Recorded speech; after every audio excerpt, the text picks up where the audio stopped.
यहाँ बैठिए, बहुत महत्वपूर्ण कार्य आपके बाकी है, प्लीज बैठिए आप। माननीय अध्यक्ष महोदय जी, मैं सम्मानित सभासद को आश्वस्त करना चाहती हूँ कि देश में डीएपी खाद का पर्याप्त भंडार है। वितरण में कुप्रबंध तथा कालाबाजारी के लिए अत्यधिक भंडार की कुछ शिकायतें आई है, जिसकी वजह से समस्या उत्पन्न हुई है। ऐसे मामलों में दोषी लोगों की वरिष्ठ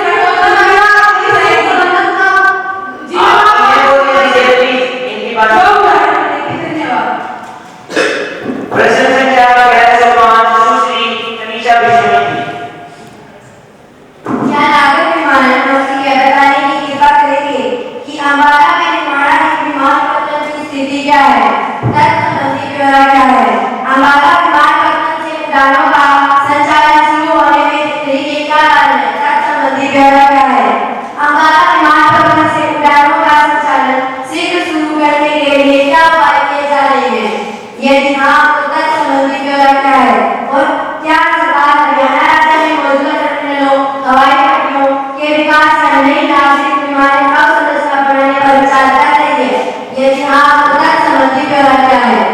धन्यवाद। नागरिक विमानन मंत्री जी। हरियाणा में अंबाला हवाई अड्डे का स्वामित्व भारतीय वायुसेना, इसके अतिरिक्त हरियाणा में किसी भी ग्रीनफील्ड हवाई अड्डे की स्थापना के लिए कोई प्रस्ताव मंत्रालय में प्राप्त नहीं हुआ है। अभी प्रश्न का समाप्त होता है। अध्यक्ष महोदय,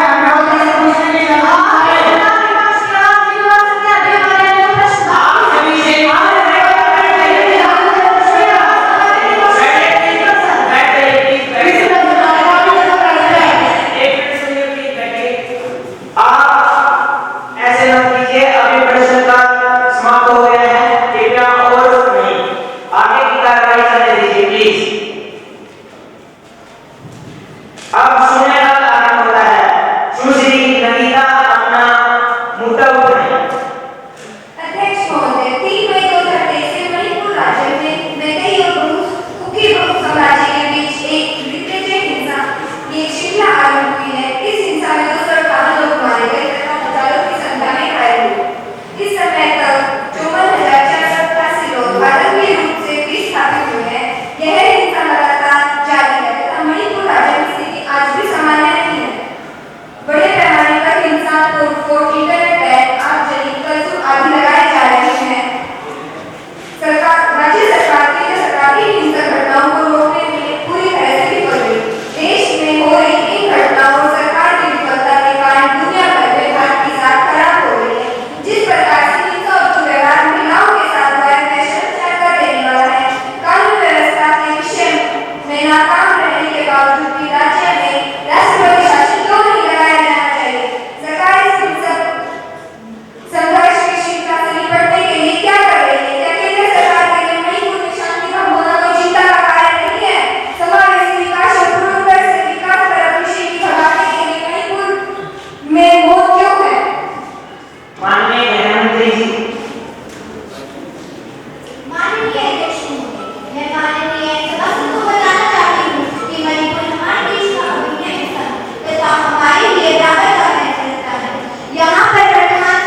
बिहार की फेडरल कोर्ट में एक केस दर्ज हुआ है। अमेरिका के भारतीय उद्योगपति गौतम अडानी समेत 8 लोगों पर अरबों रुपए की धोखाधड़ी करने के आरोप हैं। यूनाइटेड स्टेट अडानी ऑफिस के अनुसार अडानी ने भारत में सौदा नीति से जुड़ा अनुबंध हासिल करने के लिए भारतीय अधिकारियों को $265 मिलियन यानी 2200 करोड़ रुपए की रिश्वत दी है। यह पूरा मामला अडानी ग्रुप की company Adani green energy limited AGL और एक अन्य फर्म से जुड़ा हुआ है। इसकी सुनवाई में गौतम अडानी, सागर अडानी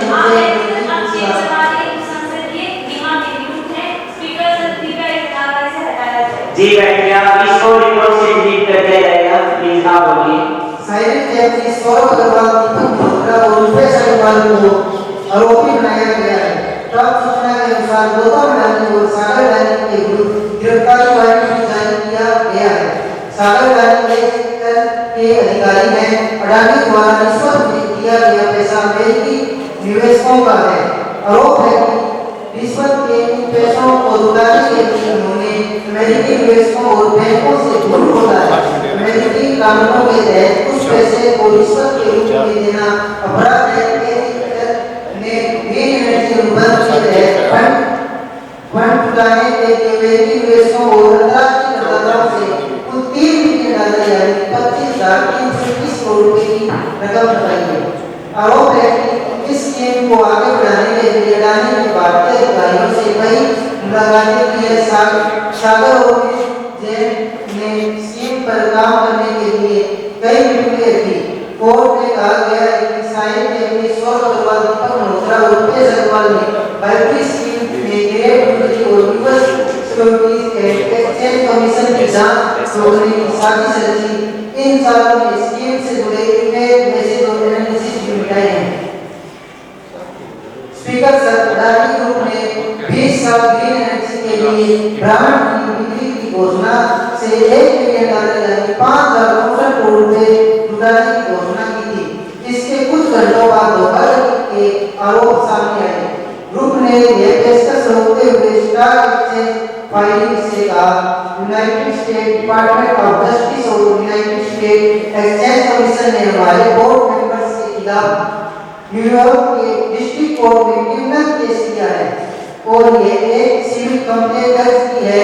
इसके मद्देनजर हमारी सहायक कंपनी ने फिलहाल प्रस्तावित ब्रांड पेशकश को आगे न बढ़ाने का निर्णय किया है। अध्यक्ष महोदय, इस मामले के उभरने से संपूर्ण उद्योग जगत स्तंभ है। इससे न केवल प्रतिस्पर्धी ग्रुप को धक्का लगा है बल्कि देश की छवि धुनी हुई है। अंतर्राष्ट्रीय स्तर पर हमारी साख खराब हुई है। इस गंभीर मसले पर सभी का चर्चा की जाए। माननीय सभासद, इस संबंध में अमेरिकी कोर्ट में मामला दर्ज है। इस मुद्दे पर वर्तमान स्तर में प्रश्न भी पूछे जा चुके हैं। सदन में बहुत महत्वपूर्ण कामकाज निपटाया जाना है, अतः इस मुद्दे के लिए संसद के कामकाज को रोकना उचित नहीं है। अध्यक्ष महोदय, इसके अलावा नोटिस से हमारी विदेशी मुद्रा विदेशी ये भारत सरकार को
मैं समझता हूँ ना का बहुमत है, ना का बहुमत है, ना का बहुमत है। अतः उचित बहुमत न होने के कारण यह प्रस्ताव अस्वीकार किया जाता है।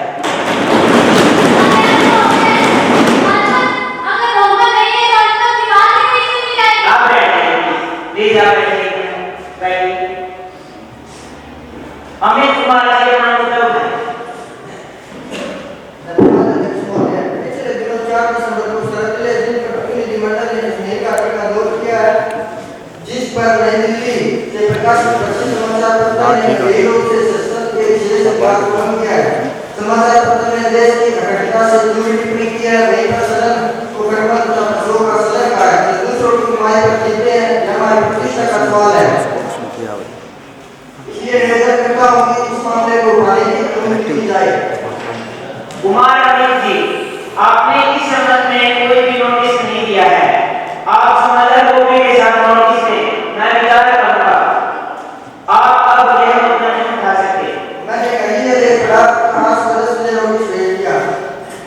इसको विशेषाधिकार समिति को सौंपा जाता है। मामले की छानबीन करके जो निर्णय होगा उसे आपको अवगत करवा दिया जाएगा।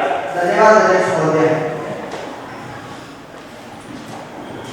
माननीय सदस्यगण, मुझे घोषणा करनी है कि रूस के महामहिम राष्ट्रपति श्री व्लादिमीर पुतिन एक शिष्टमंडल के साथ 3 दिन की भारत यात्रा पर है, जो इस समय विशेष कक्ष में बैठे हैं। अब सदन में पहुंचने पर मेरी ओर से तथा माननीय सदस्यों की ओर से हम उनका हार्दिक स्वागत करते हैं।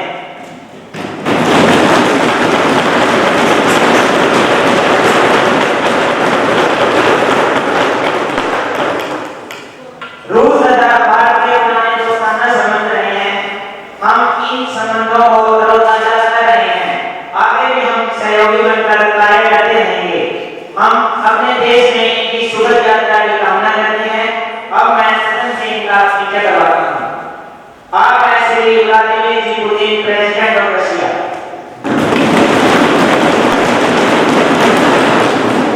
आप हैं Shri Sergei Shoigu, Russian defence minister.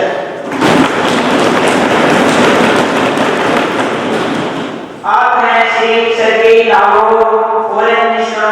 अभी सभा पटल पर दस्तावेज रखे जाएंगे। माननीय गृहमंत्री जी। महोदय, आपकी अनुमति से मैं राष्ट्रीय मानवाधिकार आयोग में 1994 में 8 के तहत किए गए प्रावधान तथा प्रक्रिया संबंधी अधिसूचना को सभा पटल पर रखें।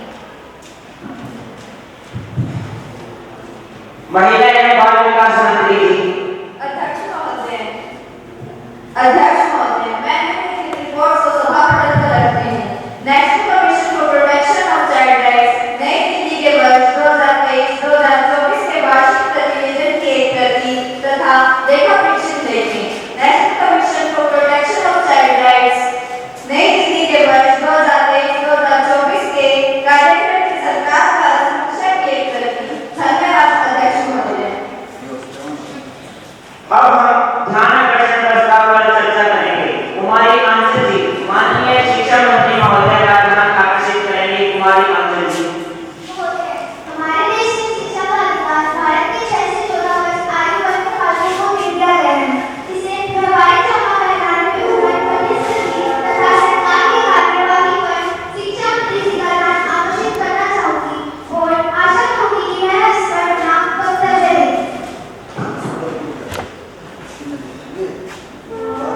माननीय गृहमंत्री जी। माननीय शिक्षा मंत्री जी। अध्यक्ष महोदय, मैं आपके माध्यम से सम्मानित सदस्यों को जानकारी देना चाहूंगा कि कौन शिक्षा का विषय भारतीय संविधान की समष्टि सूची में है। इस पर केंद्र व राज्यों की सरकारें मिलकर कार्य कर रही है।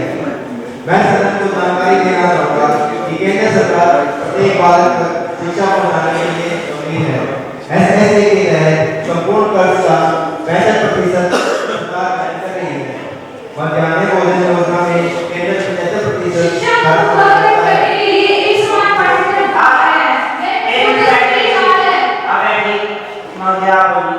केंद्रीय विद्यालयों तथा नवोदय विद्यालय में शिक्षकों की कमी को पूरा करने के लिए सरकार ने विशेष भर्ती अभियान शुरू किया है। देश भर में 85 नए केंद्रीय विद्यालय तथा अध्यक्ष महोदय, अगर शिक्षक की भर्ती शुरू की गई है तो आपकी विद्या ऐसा रूप से शिक्षा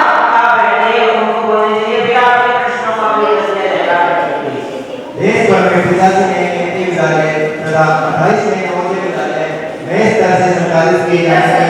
मैं इनसे पूछना चाहती हूँ कि इन्होंने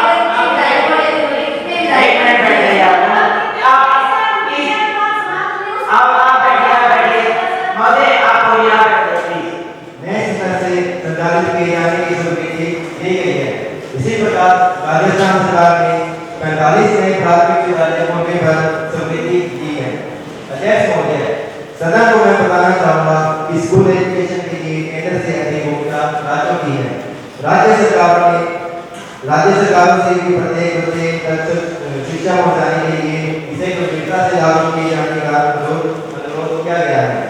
केंद्र राज्यों को पूर्ण सहयोग कर रहा है। अभी पिछले वर्षों में एक पीएमसी स्कूल खोलने की योजना तैयार की है, जिसकी रिपोर्ट राज्यों से मंगवाई गई है। इस योजना के अनुसार देश भर में 4500 पीएमसी स्कूल खोलने का प्रावधान है। सभी राज्यों से रिपोर्ट बनाने पर ही कार्रवाई शुरू कर दी जाएगी। धन्यवाद। क्या आवश्यकता के सिर्फ तगड़ा प्राथमिक स्कूल ही काफी है? एक मिनट आप जिस तरह से राजस्थान फैसला से पड़ा छात्रों की दृष्टि से बड़ा आप बैठिए आप ध्यान रखिए। सुश्री मैं मंत्री जी से ये पूछना चाहूंगी कि हमारे सामने दो समस्याएं हैं। पहली, बच्चे स्कूल नहीं आ रहे, उन्हें स्कूल में लेकर आना तथा निरंतर बनाए रखना। आंकड़ों के अनुसार देश में 22% बच्चे स्कूल से बाहर हैं, जिनके लिए 75,000 विद्यालयों की जरूरत होगी, जबकि वर्तमान सरकार को स्कूल खोलने की बजाय उन्हें बंद कर रही है। अकेले 2018-19 में हिंदुस्तान की सरकार ने 51,000 विद्यालय बंद कर दिए। हायर एजुकेशन में भी 2021-22 के अनुसार 180 प्रोफेशनल कॉलेज बंद कर दिए गए हैं, जिनमें ग्रीन वर्गों के बच्चे इंजीनियरिंग में बिजनेस की डिग्रियां हासिल करते हैं। यह सरकार गरीब से पढ़ाई का हक छीनी है। इसके अतिरिक्त प्रत्येक स्तर पर पाठ्यक्रमों की फीस भारी बढ़ोतरी पिछले 10 वर्षों से रिकॉर्ड की गई है। इसे आर्थिक रूप से कमजोर वर्ग के बच्चों में समावेशन के विरुद्ध माना जा सकता है। दूसरी समस्या, गुणवत्तापूर्ण शिक्षा के लिए जरूरी है पर्याप्त शिक्षकों की व्यवस्था। शिक्षा मंत्रालय की रिपोर्ट के अनुसार 15 लाख शिक्षकों की कमी है विद्यालयों में, जिसमें से सरकार ने 10 लाख के अनुबंध आधार पर किया है। शिक्षा मित्र, गेस्ट टीचर, शिक्षा सहायक आदि के नाम से लगातार प्रबंध किया है। ऐसे में कैसे गुणवत्तापूर्ण शिक्षा हम प्राप्त कर सकते हैं? जो शिक्षक स्थायी है, उनकी कभी चुनाव ड्यूटी, कभी बोर्ड बनाने की ड्यूटी, तो कभी सर्व करने की ड्यूटी लगी रहती है। ऐसे में गुणवत्तापूर्ण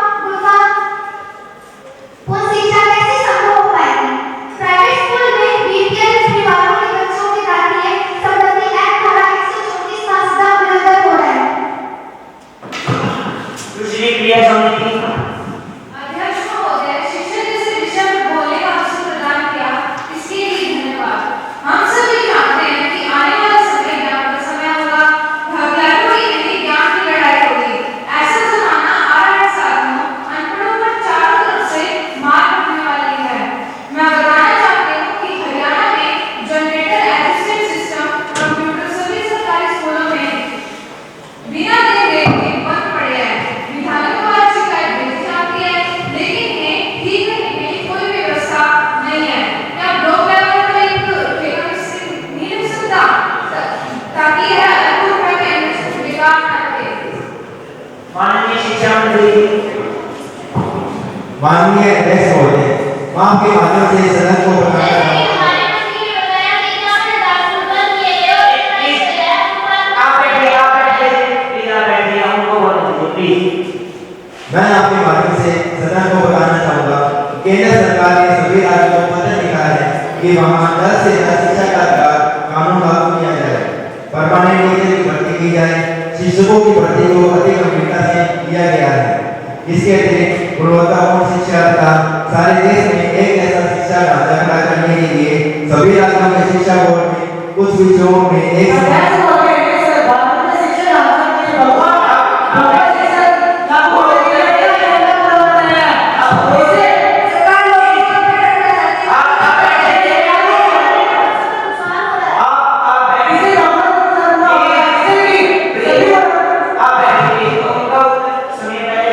सभी राज्यों की शिक्षा बोर्ड में कुछ विषयों में एक समान पाठ्यक्रम बनाने का प्रावधान किया गया है। गरीब परिवारों के बच्चों को प्राइवेट स्कूल में दाखिला संबंधी गरीब परिवार के बच्चों को प्राइवेट स्कूल में दाखिला संबंधी दिशा निर्देश देने तथा दाखिला करवाने के लिए राज्यों की सरकारों को जिम्मेदारी दी गई है। अभी रिपोर्ट पॉजिटिव आ रही है, ड्रॉप आउट वालों की संख्या घट रही है, सारा माहौल सही है, हम सफलता की ओर बढ़ रहे हैं। राष्ट्रीय शिक्षा नीति 2020 में कौशल आधारित शिक्षा, समावेशन बच्चों के अधिगम स्तर में सुधार, मूल्यांकन व्यवस्था, विद्यालय तैयारियां, शिक्षा को कम से जोड़ना आदि विषयों पर विशेष जोर दिया गया है। वर्ष 2023 तक इस शिक्षा नीति को पूर्णतः लागू करने के लिए सरकार के संकल्प है। धन्यवाद अध्यक्ष। अध्यक्ष महोदय, जैसे कि हमारे मंत्री ने कंप्यूटर के बारे में चर्चा की थी, इसका स्पष्टीकरण नहीं दिया गया है। जहाँ पर स्कूल खोलने से गए, वहाँ पर इन्होंने 71,000 स्कूल को बंद किया है। आपका जवाब मिल जाएगा मीटिंग में। अभी लाइब्रेरी शुरू होता है। माननीय खाद्य एवं नागरिक आपूर्ति मंत्री श्री विवेक कार्य का पुनर्स्थापन करेंगे। महोदय, मैं सार्वजनिक वितरण प्रणाली अधिनियम में संशोधन के लिए विधेयक का पुनर्स्थापित करने की अनुमति चाहता हूँ। प्रश्न है, सार्वजनिक वितरण प्रणाली अधिनियम 2004 में संशोधन करने के पुनर्स्थापित करने की अनुमति प्रदान की जाए। जो इसके पक्ष में लिखित है, जो इसके पक्ष में लिखित है। अतः मुस्लिम जाती है। मैं समझता हूँ आपका बहुमत है, आपका बहुमत है, आपका बहुमत है।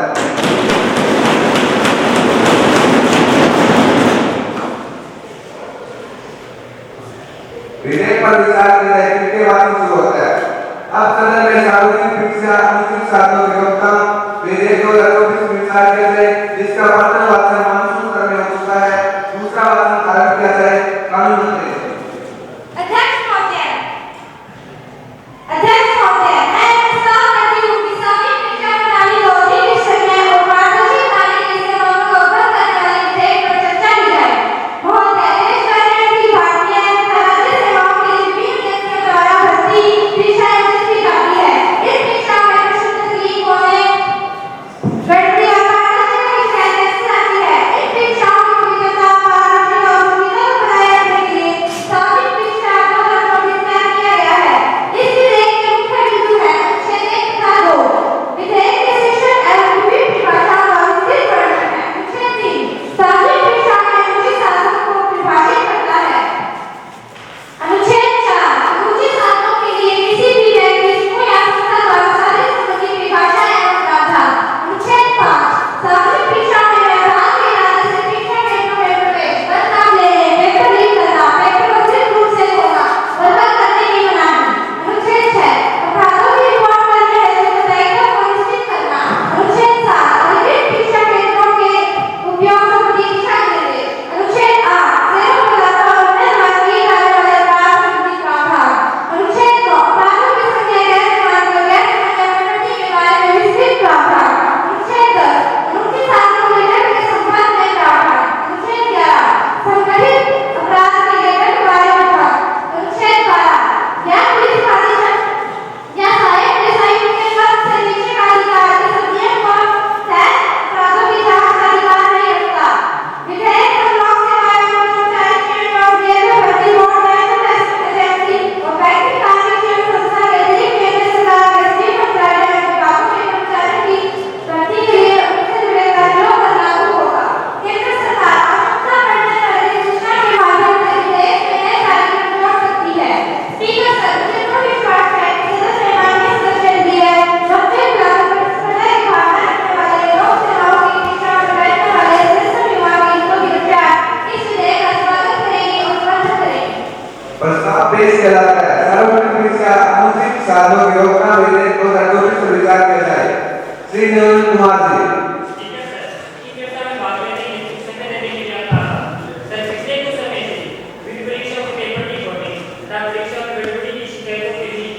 ये पेश किया गया है। इस प्रकार गड़बड़ियों और बेवकूफी होने से प्रतिस्पर्धी युवा लोग होते हैं। युवाओं को प्रोत्साहित करने तथा सार्वजनिक शिक्षा प्रणाली में उनको विश्वास बहाल करने के लिए इस प्रकार के कदम उठाना जरूरी था। इस प्रकार विधेयक में चालू प्रावधान सार्वजनिक परीक्षाओं में गड़बड़ियों को रोकने में कारगर कैसे होंगे। इससे परीक्षाओं की पारदर्शिता और बढ़ेगी तथा श्रेष्ठतम युवा लोकसभा में आएंगे। अतः मैं इस विधेयक का समर्थन करता हूँ। धन्यवाद। तुम्हारा विनोद जी।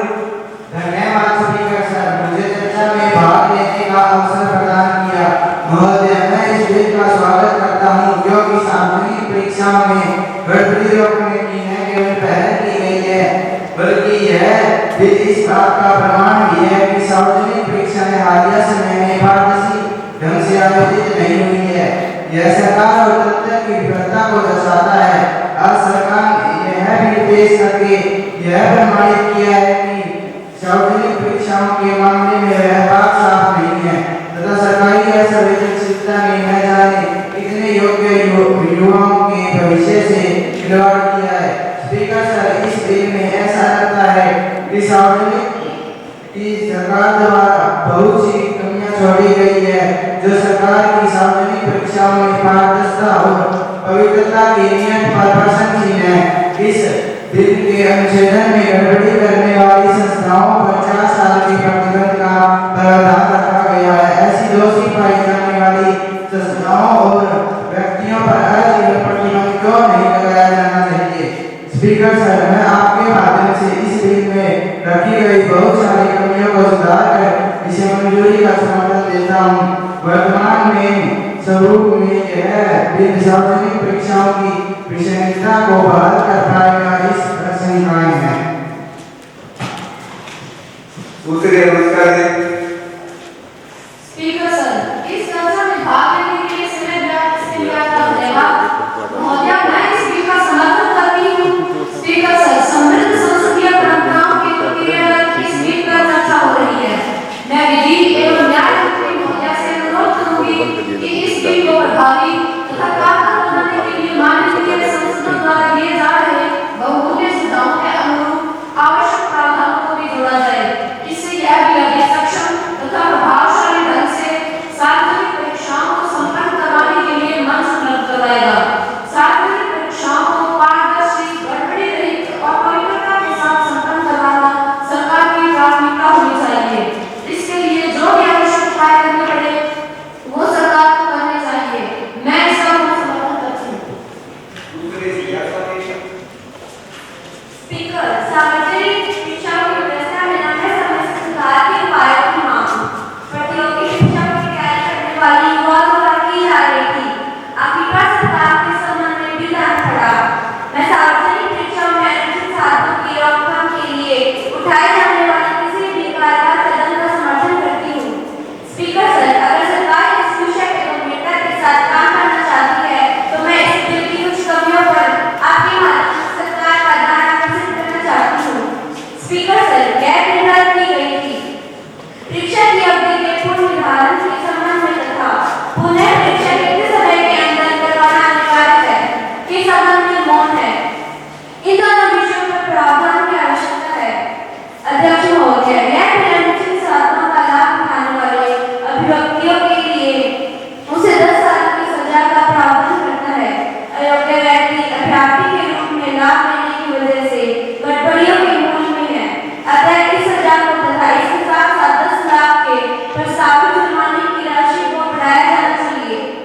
क्या ऐसे विश्वास करने वाला को दौड़ता सजा क्यों नहीं दी जानी चाहिए? आशा करती हूँ कि अपने सुझावों को शामिल किया जाएगा। धन्यवाद। माननीय प्रधानमंत्री जी। Speakers, the Public Examination Prevention of Unfair Means Bills 2021 is not just a bill, it is also a tool to give wings to all the dreams of inspiring youth. Our government is working on the policy of zero tolerance on corruption. In the light of transparency in public examination, this bill is a part of this policy. If public examination are transparent, clean and respectable manner, then the hard-working youth who spend their adolescence and early years of youth in a small room, working day and night, will be attracted towards public services.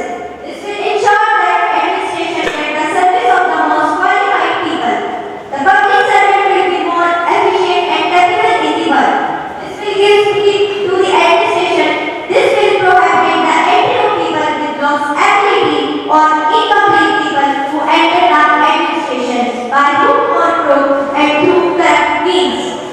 This will make the administration more efficient, effective and correct. Therefore, I humbly request the House that all the members cooperate and support in getting this bill passed. माननीय प्रधानमंत्री जी। महोदय, मैं उन सभी सुझावों के लिए आभारी हूँ जिन्होंने इस परीक्षा को दी है। मैं उन सभी सुझावों के लिए आभारी हूँ जो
प्रश्न सार्वजनिक सुरक्षा अनुच्छेद 7 को योग्यता विधेयक 2024 में संशोधन को पारित किया जाए। माननीय कानून मंत्री। अध्यक्ष महोदय, मैं प्रस्ताव करती हूं कि विधेयक पारित किया जाए। अध्यक्ष महोदय, प्रस्ताव पेश किया जाए कि विधेयक को पारित किया जाए। जो इसके विपक्ष में कृपया हाँ कहें। जो इसके विपक्ष में कृपया ना कहें। विधेयक पारित किया जाता है। महासचिव जी, इस विधेयक को पूरी सदन में अवश्य कार्रवाई हेतु पेश किया जाए।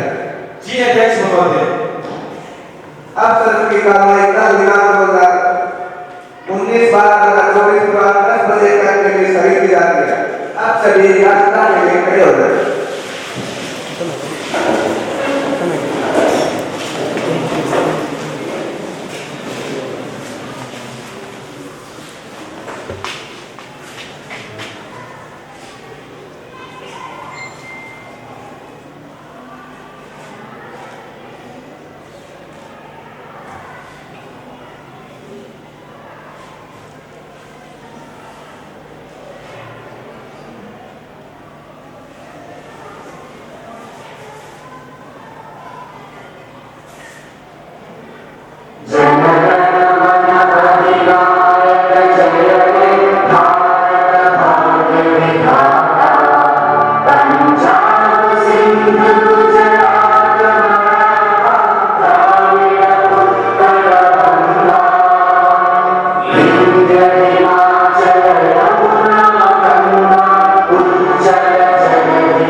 बहुत ही सम्मानित प्राचार्य, इस कार्यक्रम में बतौर जज हमारे बीच पहुंचे डाइट फैकल्टी श्री अजय लोहार जी और G/SSS लुदास से राजनीति विज्ञान के प्रवक्ता मैम गोरप्यारी जी, समस्त स्टाफ सदस्यगण और प्यारे बच्चों, बहुत ही शानदार प्रस्तुति रही। मुझे थोड़ा सा डर था कि आदर्श संसद करवानी है और उस चक्कर में विपक्ष अपनी गर्मी ना हो बैठे, लेकिन अपने मर्यादा में रहते हुए विरोध भी किया सरकार का और एक दायरे में रहते हुए अनुशासित भी नजर आए। तो कहा जा सकता है कि आदर्श संसद थी। एक नया प्रयोग हमने किया था, उपाध्यक्ष महोदय को कम मौका मिलता है। आम संसद में जाते हैं कभी तो उपाध्यक्ष सिर्फ बैठने के लिए होता है, लेकिन रियल में जब हम लोकसभा और राज्यसभा की कार्यवाही देखते हैं तो वहां डिप्टी स्पीकर को मौका मिलता है। इवन कई बार डिप्टी स्पीकर और स्पीकर दोनों नहीं होते तो कुछ सदस्य भी आता है। तो ये हमारा नया प्रयोग था, उम्मीद है पसंद आएगा। हालांकि बहुत कम समय था, पढ़ाई ठीक थे और होम एग्जाम भी चल रहे थे बच्चों के, लेकिन बेहतरीन कोशिश की है। और मैं हमारे जजेस को ये आश्वासन देना चाहूंगा कि अगर हम डिस्ट्रिक्ट के लिए सेलेक्ट होते हैं, आप लोगों का प्रतिनिधित्व करने का मौका मिलता है, तो और बेहतर प्रयास हमारी ओर से और छोटी मोटी कमियां जो आज आप अभी बता के जाएंगे, आगे वो कमियां नहीं मिलेगी आपको, मैं आश्वासन देंगे। Thank you. अब मैं निवेदन करूंगा मैं गोरप्यारी जी से कि वो आए और हमारी जो कमियां हैं, कहाँ सुधार की गुंजाइश है, वो और बच्चों को अपना सकते हैं।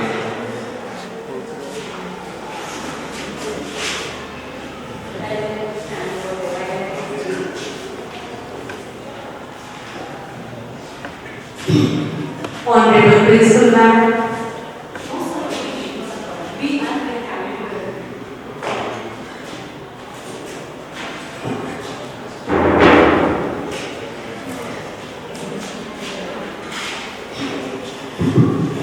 Honorable Principal Madam of the school, respected teachers of the Bamboo School, and very renowned jury members, sir. Good afternoon to all. Good afternoon. कैसे हो सभी? सो बच्चों, हम सब इस बात से सहमत हैं। थोड़ी आवाज करिएगा प्लीज। हम सब इस बात से सहमत हैं कि हमें थोड़ा सा कम समय मिला, लेकिन आप इस मामले में बड़े भाग्यशाली हैं कि आपके जो टीचर हैं, सब्जेक्ट टीचर, हम इस प्रोग्राम के इंचार्ज हैं डॉक्टर रमदास सर, वो खुद एक जज रह चुके हैं और उनका बहुत एक्सपीरियंस है इस मामले में, तो आप बड़े लकी रहे हैं। और इस लकी होने के नाते उन्होंने सभी स्टेप्स को वेरी प्रोफेशनली फुलफिल किए हैं। सभी के सभी स्टेप्स उन्होंने वेरी डेमोक्रेटिकली फॉलो किए हैं, जो स्टेप एक संसद में होने चाहिए। तो जो युवा शक्ति मेरे सामने बैठी है, जो युवा सांसद मेरे सामने बैठे हैं, जो आज के बच्चे कल के नेता हैं, वो जो मेरे सामने बैठे हैं वो बड़े उत्साह में हैं। आपके फेस पे क्लियर कट झलक है कि आप लोग सामने, और आपके सर, आपके टीचर भी बड़े उत्साह में फुल टाइम पूरे के पूरे 1 घंटा इधर से उधर घूम रहे थे। मैं देखती थी कितने उत्साह और जोश और जुनून में है। उनके लिए क्लैप कीजिए।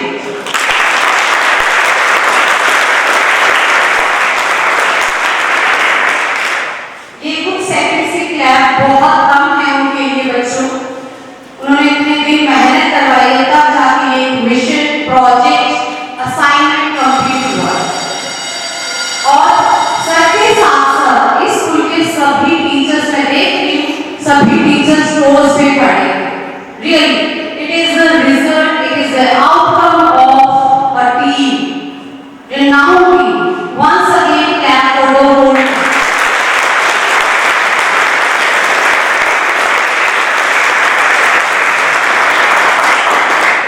तो बच्चों, जो जो समय बीतता गया, जो क्षमा बनता गया, मैंने ये फील किया।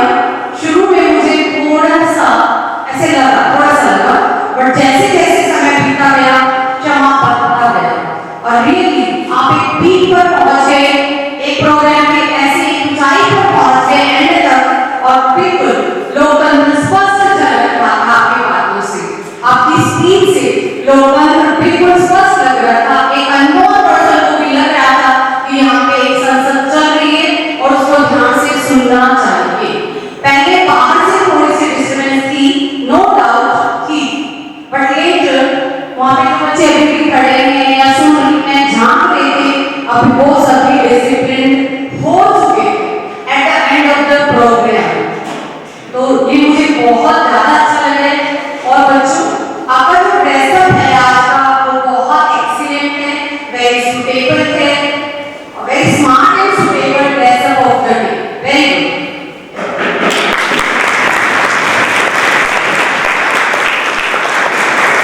भी हूँ, मेरा लास्ट स्पीच आपकी अच्छी थी, very good.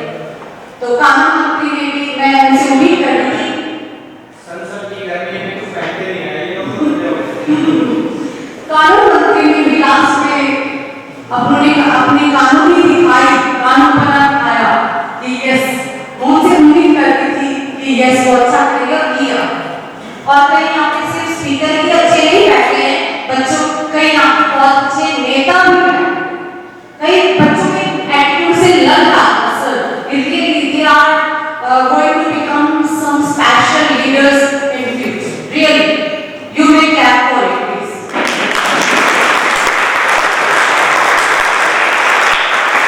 Sound system was awesome, well managed, sir. Good cooperation. Really, you may carry on. And other points जो मेरे को अपने टिप्स में जो मैंने लिस्ट आउट की वो मैं फटाफट पढ़ के सुना देती हूँ, राइट? यस। तो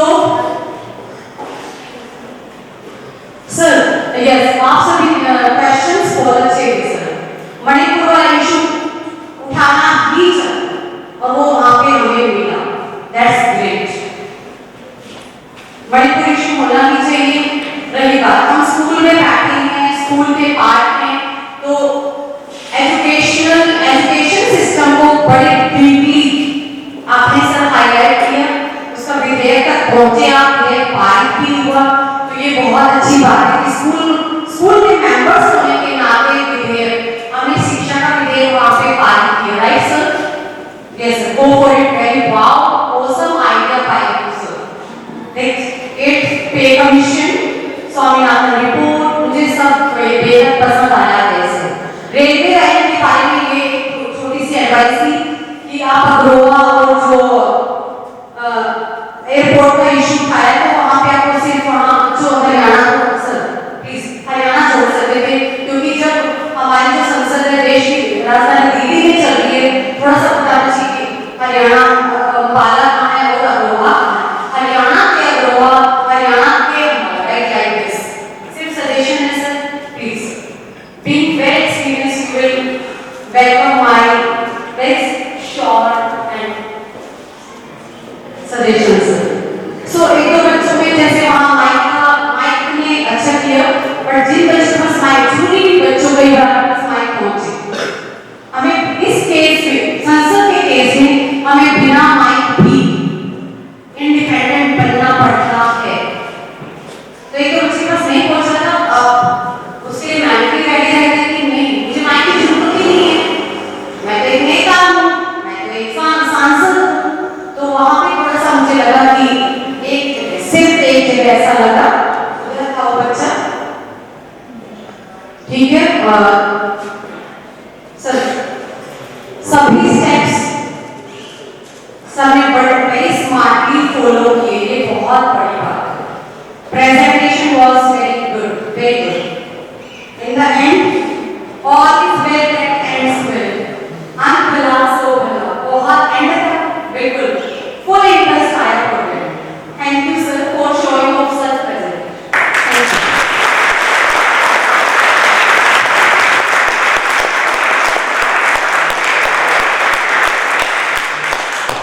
बच्चों in case by luck if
को कहा जाए तो बहुत बढ़िया बेहतरीन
तो समझ क्या हो गया तो भगवान